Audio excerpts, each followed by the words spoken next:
আমরাও নিউ ত্রিপুরা গড়ব। যেভাবে রাজ্যের পরিকাঠামো উন্নয়ন হচ্ছে তাতে নিউ ত্রিপুরা গড়া সম্ভব। রাজ্যে এখন 1,08,000 লাখপতি দিদি আছেন। কথাগুলো বলেছেন মুখ্যমন্ত্রী ডক্টর মানিক সাহা।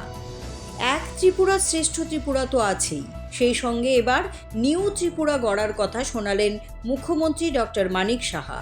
প্রধানমন্ত্রীর প্রসঙ্গ টেনে মুখ্যমন্ত্রী বলেন, প্রধানমন্ত্রী নরেন্দ্র মোদী বলেছেন ব্ল্যাকমেলিং নেহি চলেগা। তিনি সার্জিক্যাল স্ট্রাইক করে দেখিয়েছেন। প্রধানমন্ত্রী নিউ ইন্ডিয়া গড়ার কথা বলেছেন। এর জন্যে আমাদেরকে নিউ ত্রিপুরা গড়তে হবে। রাজ্যে যেভাবে পরিকাঠামো, কৃষি, পর্যটন সহ বিভিন্ন ক্ষেত্রে উন্নয়ন হচ্ছে তাতে নিউ ত্রিপুরা গড়া সম্ভব। ভারতের এখন জিডিপি বেড়েছে, রাজ্যেও মানুষের আয় বেড়েছে। এখন 1,08,000 লাখপতি দিদি আছেন। সোমবার জিরানিয়া শচীন্দ্রনগরে স্বদেশ দর্শন 2.0 এর আওতায় পর্যটন দপ্তরের উদ্যোগে ত্রিপুরা ঐতিহ্যবাহী গ্রাম ও সঙ্গীত অভিজ্ঞতা উন্নয়ন এর ভিত্তিপ্রস্তর স্থাপন অনুষ্ঠানের আয়োজন করা হয়। সেই সঙ্গে পর্যটন দপ্তরের উদ্যোগে কলকাতার নিকো পার্কের আদলে অত্যাধুনিক বিনোদন পার্ক ও ইকো ট্যুরিজম পার্ক স্থাপনের ভূমি পূজন এবং শিলান্যাস করা হয়। সেই অনুষ্ঠানে বক্তব্য রাখতে গিয়ে এই কথাগুলো বলেন মুখ্যমন্ত্রী। বনদুয়ার আমরা সেখানে বলেছিলাম যে আগামী দিন এই বনদুয়ার স্বর্গদ্বার হতে যাচ্ছে ত্রিপুরার জন্য। আপনারা গিয়ে দেখবেন, আমরাও তো নিশ্চয়ই দেখব। স্বর্গদ্বার হবে আগামী দিন মানুষের জন্য। বন্ধুগণ, আগে কমিউনিস্টদের সময়ে আরে জীবন জন্মেছি বা সারা গেল, এইভাবেই চলতে হবে, দেখছি না, খাচ্ছি না।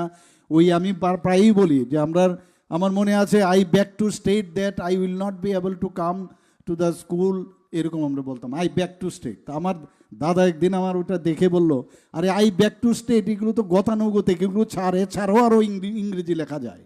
তো এরাই ওই জল নাই, পানি নাই, ঘর নাই, জায়গা নাই, আর ওই দিল্লি দেয় না, এইসব মুখস্থ করতে করতে এখনও দেখি আবার শুরু করেছে এরকম শ্রমিকের আন্দোলন, শ্রমিককে চুষছে, খাচ্ছে। আরে আমাদের মাননীয় প্রধানমন্ত্রীজি বলছেন মালিক শ্রমিক সবাই মিলে সবকা সাথ সবকা বিকাশ আর বিশ্বাস আর তার প্রয়াস। জাতি জনজাতি, আমাদের যারা মণিপুরি, যারা আমাদের মাইনরিটি, সবাইকে নিয়ে আমাদের চলতে হবে। এইরকম আপনারা কোনোদিন শুনেছেন? ওরা তো বিভেদের ডিভাইড করে করে মানুষকে আলাদা করে করে ওরা রাজনীতি করেছে। অথচ নেতাগুলোকে দেখুন, আমাদের নিজেদেরও অনেক কারখানা ছিল, এই নেতাগুলোর খবরই নেই। শ্রমিক যদি নেতা হয় নো প্রবলেম, কিন্তু উটকো যে নেতা আসে, এবং আমরা দেখেছি এই যে কেনে আঙ্গুল ফুলে কলা গাছ হয়ে গেছে, এই জিন্দাবাদ জিন্দাবাদ করে, এবং সমস্ত এই যে আমাদের কলকারখানাগুলো আছে সেগুলোর অবস্থা 12টা বাজিয়ে 13টা করেছে। এবং সেটা এখানে না, আজকে এখানে 35 বছরে এই ঘটনা ঘটেছে, ওয়েস্ট বেঙ্গলও সেটা করেছে।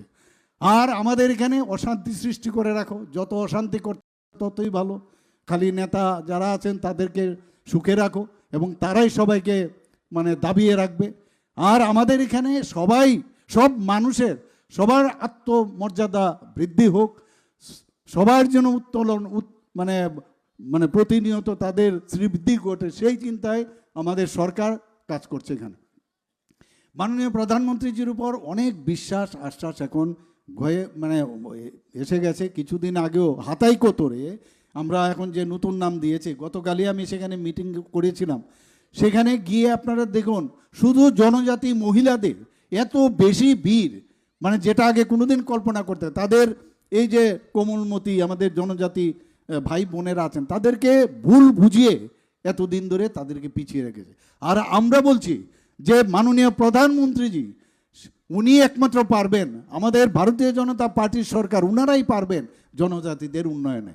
একের পর এক উন্নয়ন করছে, লেখাপড়ায় হোক, 21টার মতো আপনার যে ইএমআরএস আমাদের যে রেসিডেন্সিয়াল মডেল রেসিডেন্সিয়াল স্কুল করা হয়েছে ত্রিপুরাতে, ওনাদের সময়ে মাননীয় প্রধানমন্ত্রী আসার আগে পরে কিন্তু সেটা হয়েছে। ওনাদের সময় 4টে ছিল, আর আমাদের এই 18-র পরে আমরা 21টার মতো ইএমআরএস এখানে ত্রিপুরাতে করেছি। 12টা চালু হয়ে গেছে, 6টা আরও এই মার্চের মধ্যে হবে, আর বাকিগুলোর এই সামনের বছরও হবে। এর পরেও আমি এবার, কারণ যত পড়াশোনা না থাকবে, যত অশিক্ষিত রাখা যাবে, তত টুপি পরানো যাবে, এবং তাদেরকে ভোটের বাক্সে উল্টা পাল্টা বলিয়ে এদেরকে মানে ভোটের বাক্সে পরিণত করবে।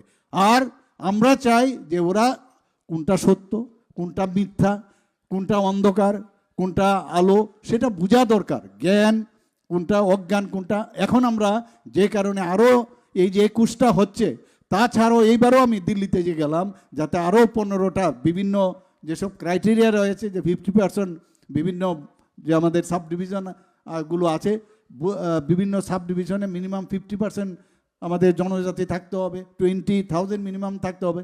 তো সেইগুলোকে রিল্যাক্স করে আরও যাতে 15টা ইএমআরএস করা যায়, আমাদের একলব্য মডেল রেসিডেন্সিয়াল স্কুল করা যায়, তার জন্য আমি দাবি জানিয়েছি।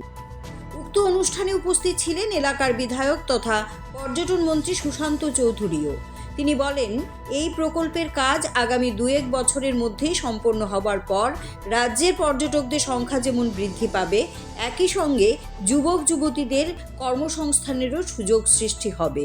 এই দিনের এই অনুষ্ঠান ঘিরে স্থানীয় মানুষের মধ্যে উৎসাহ ছিল চোখে পড়ার মতো।